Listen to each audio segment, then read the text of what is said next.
रेषाखंडाचे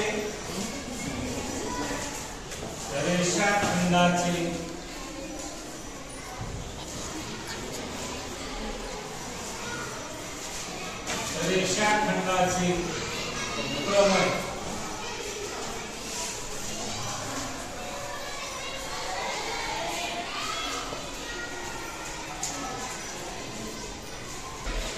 स्पर्शिका माहित आहे, छेदिका कशाला म्हणायचं माहित आहे, आणि रेषाखंड कशाला माहित. तरी पूर्वज्ञान म्हणून आपण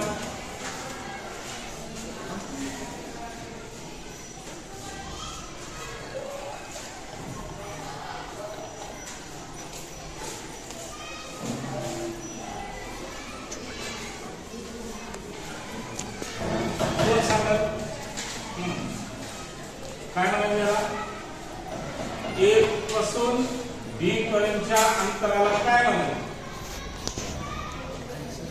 रेषा. हा काय म्हणायचं, दुसरा काय म्हणायचं, रेषा.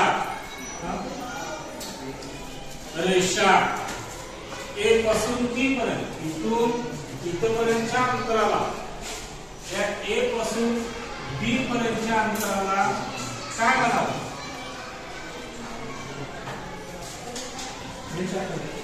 रेषाखंड.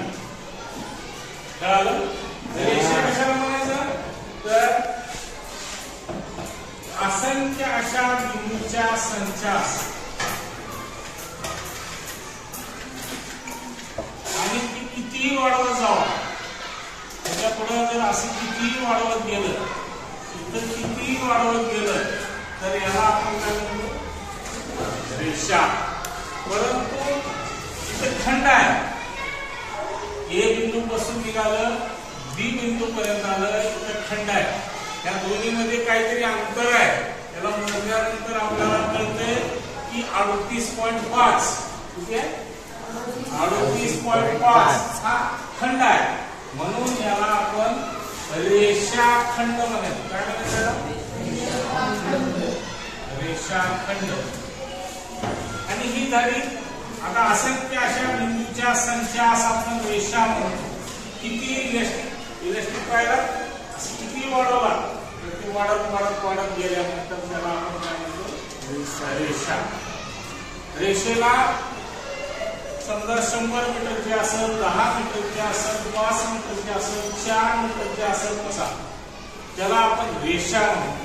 परंतु रेषाखंडाला कुठेतरी माप आलेला आहे, त्याच्यामुळं आपल्याला त्या रेषाखंडाला एक सीमित असा आकार किंवा सीमित अशी लांबी आहे, त्याच्यामुळं त्याला रेषाखंड म्हणतो.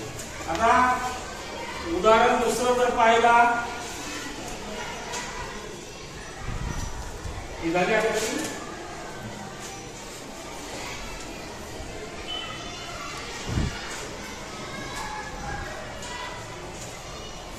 आपल्याला जर पुढची आकृती जर बघायची असेल,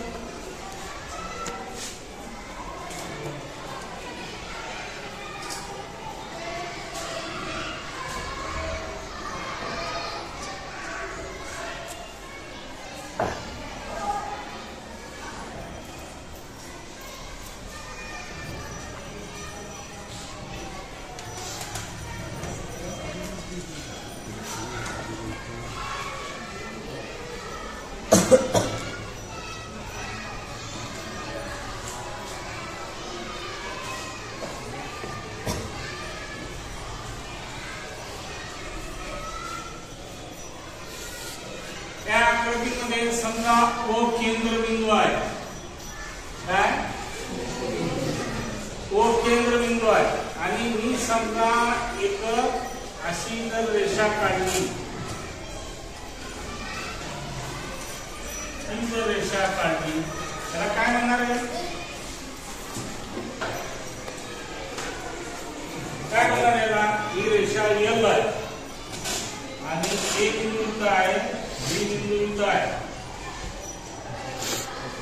काय करणार बघायला, हा काय म्हणणार आहे मग? काय म्हणणार आहे? जीवा, जीविका, जीवा,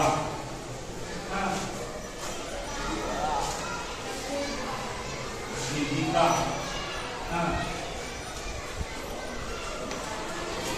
जीविका, जीविका. तर रेषा एल ही छेदिका, बरोबर आहे. ए पासून बी पर्यंत या दोन कडेला किंवा त्या बिंदूला छेदते, बरोबर आहे.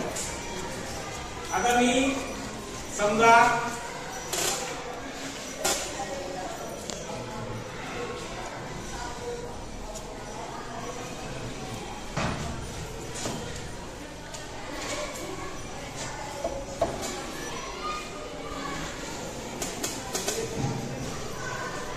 एम रेषा काढलेली आहे, बसा बाजूला.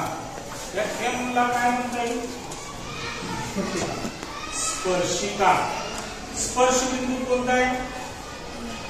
या रेषेला स्पर्शिका असं म्हणलेलं आहे. एम रेषेला त्या वर्तुळाची स्पर्शिका म्हणलेलं आहे. स्पर्श बिंदू कोणता आहे?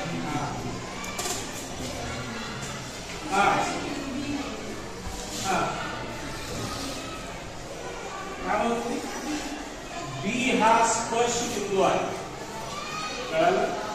त्या स्पर्शिकेचा स्पर्श बिंदू बी आहे.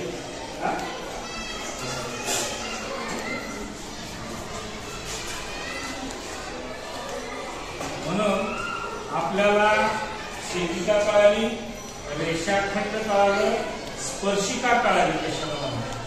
त्यानंतर आपण कार्य आणि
ही एक मी छेदिका काढलेली आहे.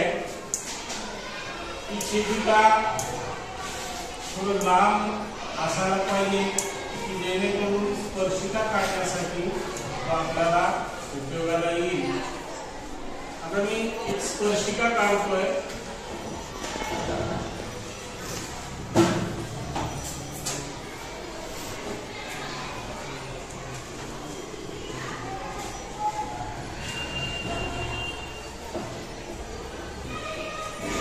स्पर्शिका काढलेली आहे आणि त्याला ए बी आणि ई टी, ए बी व ई टी असे नाव द्यायचे.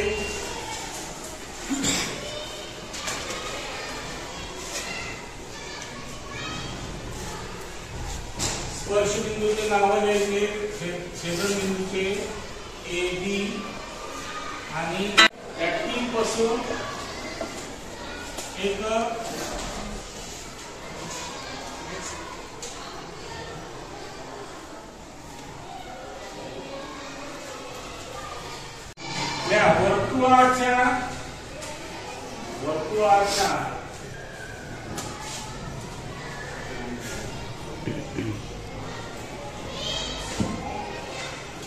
वर्तुळाच्या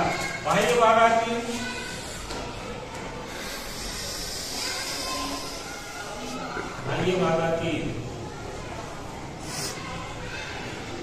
वर्तुळाच्या बाह्य भागातील ई ह्या बिंदूतून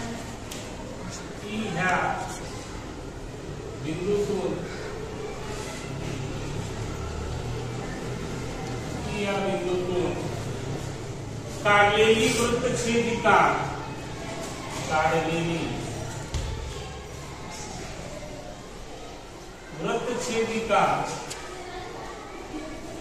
वृत्तछेदिका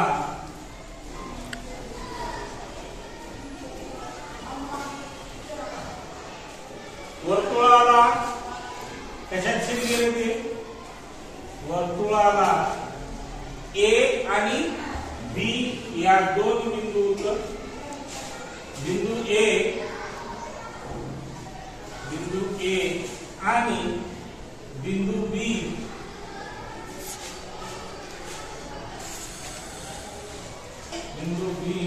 मध्ये छेदते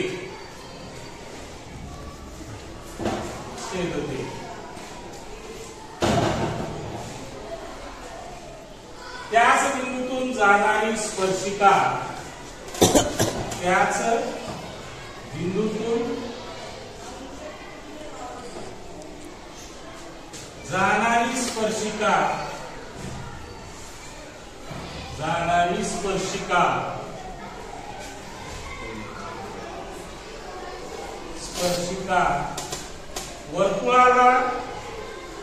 वर्तुळाला कशात छेदते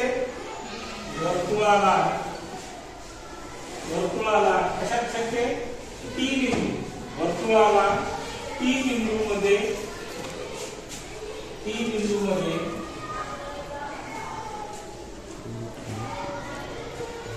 स्पर्श करते खडू गेले तुझ्याकडे खडू घेतला होता ना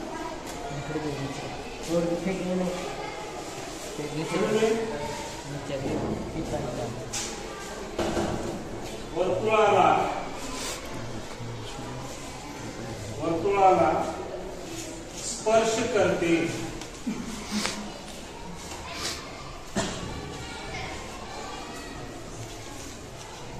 करत असेल तर आता बघा ईए म्हणजे कोणतं हा ईए गुणिले एबी म्हणजे ती पूर्ण रेषा झाली ईए गुणिले ईबी बरोबर काय ईबी बरोबर ईटीचा वर्ग ई पासून या टी पर्यंतचा वर्ग म्हणजे 2 ईटी गुणिले एवढा ईटीचा वर्ग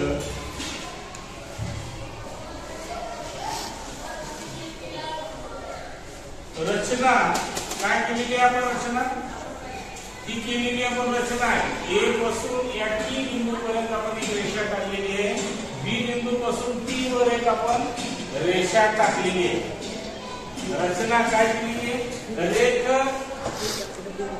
रेख टीए आणि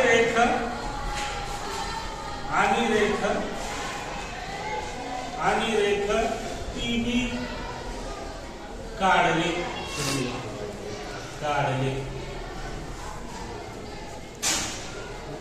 म्हणून सिद्धता काय सिद्धता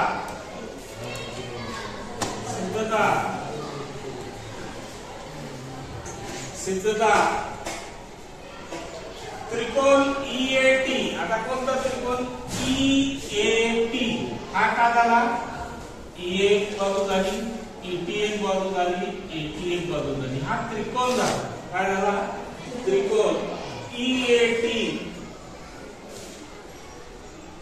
त्रिकोण EAT आणि त्रिकोण दुसरा त्रिकोण कोणता आहे आणि त्रिकोण कोणता हा कोणता आहे दुसरा त्रिकोण आता ETB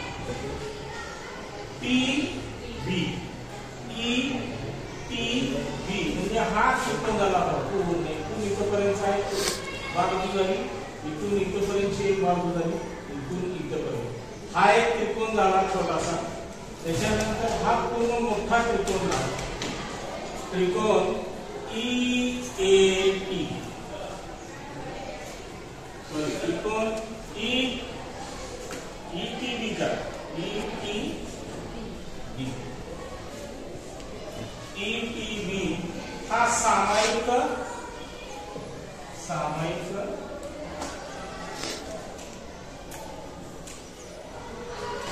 मध्ये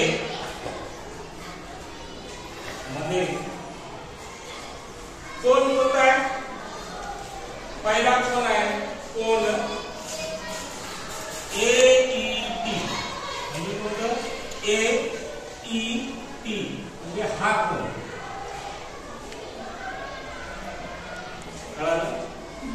EAT एकरूप आहे कोण कोणता एकरूप आहे कोण त्याच्याबरोबर कोणता कोण असेल हा EAT बरोबर AET बरोबर कोणता कोण असेल हा कोणता असेल या कोणाबरोबर कोणता कोण असेल हा जो कोण आहे AET हा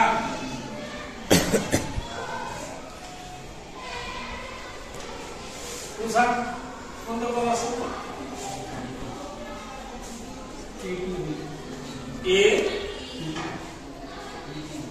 ATB जर म्हणलं तर हा म्हणतो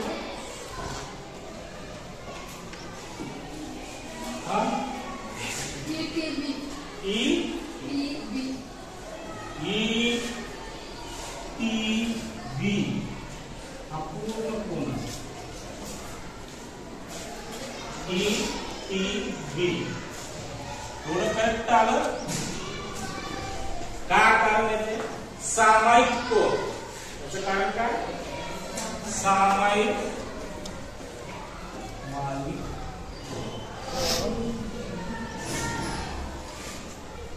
आता जसं याचं सामायिक कोण त्याचं सामायिक कोणतं आहे कोण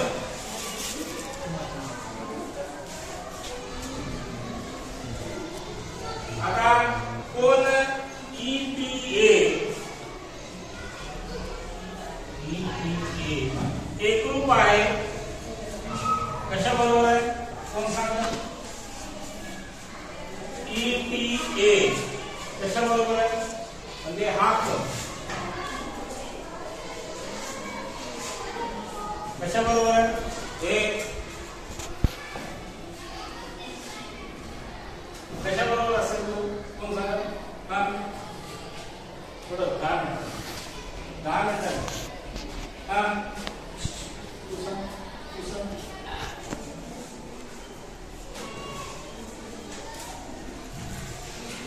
ETA हा जो कोण आहे छोटासा तो कशा बरोबर हा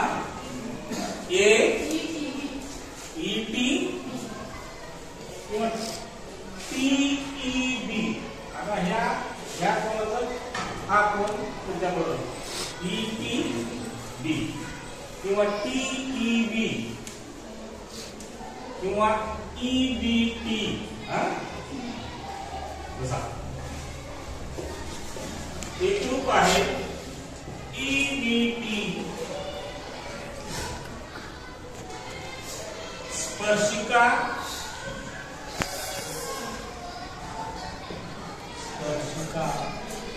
छेदिका प्रमेय स्पर्शिका छेदिका प्रमाणे. म्हणून ज्या दोन त्रिकोण कोण जर एखाद्या त्रिकोणाचे समरूप असतील तर ते कोण किंवा त्रिकोण कशानुसार एकरूप असतात. EAB समरूप आहे त्याला काय म्हणतो. यस आडवा यस ना समरूप काय म्हणतो. समरूप आहे त्रिकोण ETB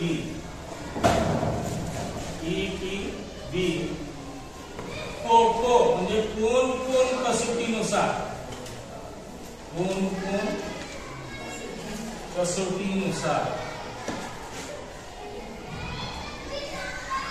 कोण कोण कसोटीनुसार एकरूप आहे. ज्यावेळेस या दोन त्रिकोणाचे कोण एकरूप असतात किंवा समरूप असतात तर त्यांच्या ज्या बाजू आहेत त्यांच्या बाजू कोणती झाली की पहिली बाजू झाली EB, दुसरी बाजू झाली EB, तिसरी बाजू झाली TB. बरोबर. या प्रमाणात विभागतात. या बाजू काय असतात प्रमाणात विभागतात. म्हणून आता पहिली बाजू कोणती आहे EB ची. EB भागिले काय EB बरोबर EA भागिले ET.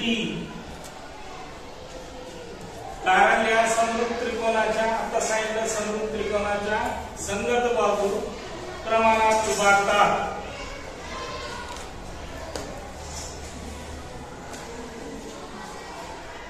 त्रिकोणाच्या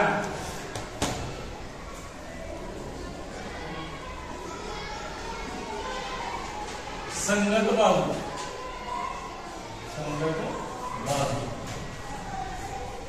या प्रमाणात विभागतात. म्हणून इथे देतो EA गुणिले EB बरोबर ET चा वर्ग म्हणजे EA गुणिले EB म्हणजे ही पूर्ण इथून इथपर्यंत रेषा आणि त्याचा ET चा वर्ग म्हणजे एक बाजूचा वर्ग हा दुसऱ्या दोन बाजूच्या बेंदे किंवा गुणाकारा इतका असतो. कळाला. आता उद्या येताना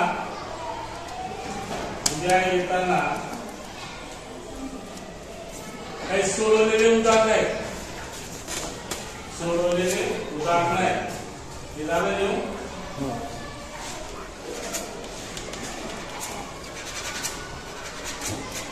काय आहे पान नंबर 80 81 पूर्ण करा.